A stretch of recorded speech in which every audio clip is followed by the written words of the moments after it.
Salam sejahtera dan salam Sarawak Kesayang bersama saya Janet Bennett. Berita utama, satu perjanjian Malaysia baru tidak wajar dibuat kerana perjanjian Malaysia 1963 MA 63 sedia ada merupakan asas kepada pembentukan negara Malaysia. Premier Sarawak Datuk Patinggi Tan Sri Dr. Abang Abdul Rahman Zahari Tun Datuk Abang Openg menegaskan kerajaan Sarawak akan terus berusaha untuk mendapatkan semula hak-hak negeri seperti yang termaktub dalam MA 63 sedia ada dan juga hasil daripada jawatankuasa antara kerajaan IGC. Tidak payah kita buat agreement baru. Kalau agreement baru bermakna you invalidate the old agreement. Kalau you invalidate agreement, the formation of Malaysia will be questioned. Kena yang fundamental. Dan sebab itu saya rasa apa yang disebut oleh Dr. Muhammad sepatutnya tidak patut disebut. Beliau berkata ketika ditemui media selepas menyempurnakan majlis penyerahan lembu dan daging korban Dun Gedong 2022 di Masjid Al-Qatar, Gedong pada Ahad. Beliau berkata demikian sebagai mengulas kenyataan Timbalan Pengerusi Barisan Nasional BN Datuk Seri Muhammad Hassan baru-baru ini mencadangkan agar BN Sabah mengusulkan perjanjian Malaysia yang baru sebagai langkah ke arah merealisasikan tuntutan negeri tersebut secara lebih konkret. Sementara itu, Datuk Patinggi Tan Sri Abang Zohari memberitahu rundingan antara Kerajaan Sarawak dengan Kerajaan Persekutuan sedang diteruskan dengan adanya maklum balas terkini berkaitan perwakilan Sarawak dalam Lembaga Hasil Dalam Negeri LHDN. Alhamdulillah saya dah ada isyarat, bukan isyarat, feedback di mana dalam IDC kita mesti ada wakil di Pilihan Negeri Lumpur LHDN, dan sekarang ini mereka telah menstart kita meminta nama untuk wakil LHDN. Dah ada calon? Jadi tak. Tapi buat nanya kalau LHDN kita ada wakil, kita tahu berapa pendapatan kita. Kita boleh tahu what is the amount that you can give. Kita tidak. Menerusi ini katanya ia akan menjadi situasi menang-menang untuk semua kerana Sarawak juga tidak mahu memberi tekanan kepada kerajaan pusat sekiranya mereka mempunyai kedudukan kewangan yang tidak begitu baik. Terdahulu, Datuk Patinggi Tan Sri Abang Zohari menyempurnakan majlis penyerahan lembu dan daging korban Dun Gedong 2022 kepada masjid, surau dan pusat takfir yang terdapat di kawasan tersebut. Untuk rekod, sejumlah 30 lembu telah diperuntukkan kepada Dun Gedong hasil daripada sumbangan ikhlas Premier Sarawak sendiri 9 ekor, Parlimen Batang Sadong 8 ekor, Lembaga Amanah Kebajikan Masjid Bahagian Semarahan 10 ekor serta Yayasan Dakwah Islamiah Malaysia dan Yayasan Ikhlas 3 ekor. Majlis tersebut merupakan inisiatif daripada Kerajaan Sarawak dalam memastikan umat Islam di kawasan tersebut dapat menyambut Hari Raya Aidiladha serta menyebarkan kepentingan jalinan hubungan dan pengorbanan dalam setiap aspek kehidupan masyarakat. Hadir sama ialah Menteri Pelancongan Seni dan Budaya Malaysia merangkap Ahli Parlimen Batang Sadong Datuk Seri Nancy Sukri, Pemangku Timbalan Setiausaha Kerajaan Sarawak, Perancangan Ekonomi dan Pembangunan Datuk Dr. Muhammad Abdullah Zaidel, Residen Bahagian Semarahan Brahim Lumpu dan Pegawai Daerah Gedong Abdul Khalid Manap. Sementara itu di Matu, 4 ekor lembu dikorbankan dalam program ibadah korban Aidiladha Masjid Daerah Matu yang diadakan pada Ahad. Program diadakan di Masjid Daerah Matu itu turut disertai Timbalan Menteri di Jabatan Premier Sarawak, Integriti dan Ombudsman merangkap Ahli Dewan Undangan Negeri Adun Jemoreng, Datuk Mursyid Diranja Dr. Juanda Jaya. Ketika ditemu bual oleh Unit Komunikasi Awam Sarawak UKAS, Datuk Dr. Juanda berkata penganjuran program itu menjadi wadah untuk berkongsi rezeki selain menghidupkan budaya gotong royong dan ibadah korban dalam kalangan penduduk di kawasan itu.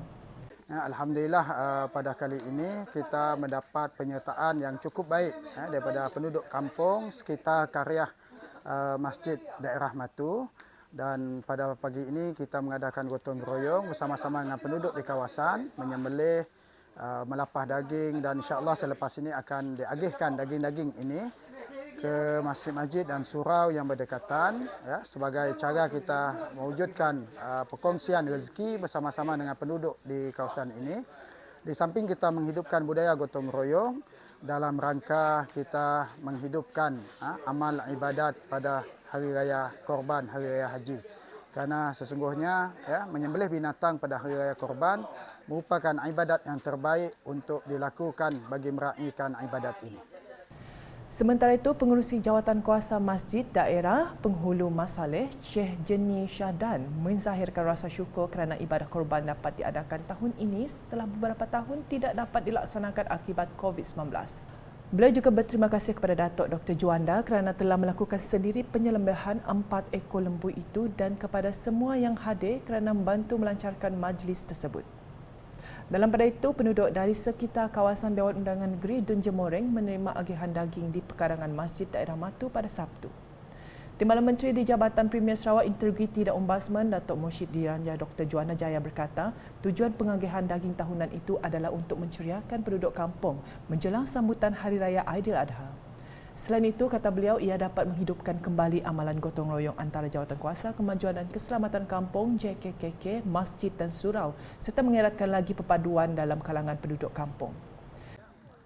Sempena sambutan Hari Raya Haji, Hari Raya Korban bagi tahun 2022, untuk siri yang ke-6 kita agihkan sebanyak 10 tan daging untuk 5,000 ketua isi rumah di kawasan Dun N44 Jemoreng bagi memastikan sambutan Hari Raya Korban pada tahun ini disambut meriah oleh penduduk di kawasan N44 Jemoreng.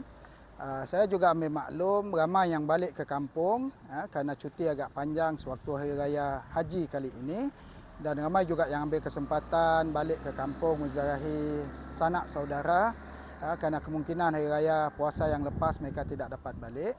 Maka inilah inisiatif kita yang berterusan mengagihkan bantuan dalam bentuk agihan daging sebanyak 2 kilogram bagi setiap keluarga yang berdaftar dengan kita, dan alhamdulillah kita dapati ini adalah satu perkara yang mendatangkan kegembiraan kepada penduduk di kawasan N44 Jemoreng.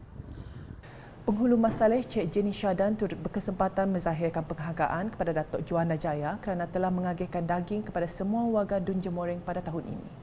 Ucapkan banyak-banyak terima kasih kepada Yang Berhormat Datuk Dr. Juanda Jaya Dun N44 Jemoreng kerana mengagih daging kepada semua Dun N44 Jemoreng pada tahun ini sekali lagi.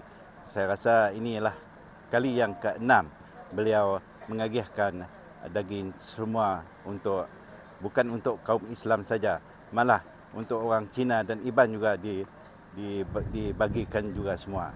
Jadi saya sebagai penghulu di Matu ini mengucapkan banyak-banyak terima kasih kepada Yang Berhormat kerana mereka kerana Datuk sendiri datang ke masjid ini untuk agihan yang tersebut. Terima kasih Datuk dan selamat Hari Raya Aidiladha. Manakala di Dun Laya, Timbalan Menteri Belia Sukan dan Pembangunan Usahawan Sarawak merangkap Ahli Dewan Undangan Negeri Adun Laya, Datuk Gareth Runtap Jabu telah menghadiri taklimat berkenaan proses permohonan bantuan dana dan permohonan pentapakan daripada Unit Hal Ehwal Agama-Agama Melayu Unifor baru-baru ini.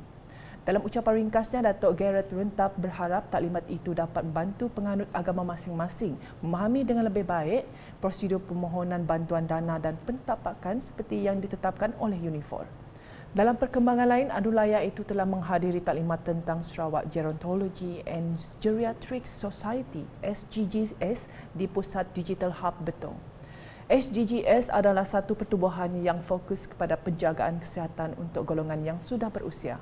Selesai taklimat, Datuk Gareth berkesempatan menanam 3 batang pokok sebagai simbolik perasmian di Taman Tasik Medan Betong. Dalam program berasingan, Datuk Gareth Runtap Jabu meneruskan tradisi seperti tahun-tahun sebelumnya dengan menyumbang lembu kepada kampung-kampung Melayu di Betong sempena sambutan Hari Raya Aidiladha. Beliau melakukan penyerahan 6 ekor lembu itu kepada Kampung Hilir, Kampung Tengah, Kampung Masjid, Kampung Baru Hulu, Kampung Baru Hilir dan Kampung Pasar Melayu di Kampung Melayu Betong.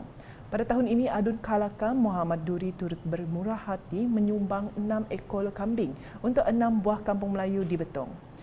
Ketika ditemui, Adun Laya menyatakan rasa kagum dengan semangat tolong-menolong semasa aktiviti penyembelihan sekaligus memperlihatkan semangat perpaduan yang tinggi.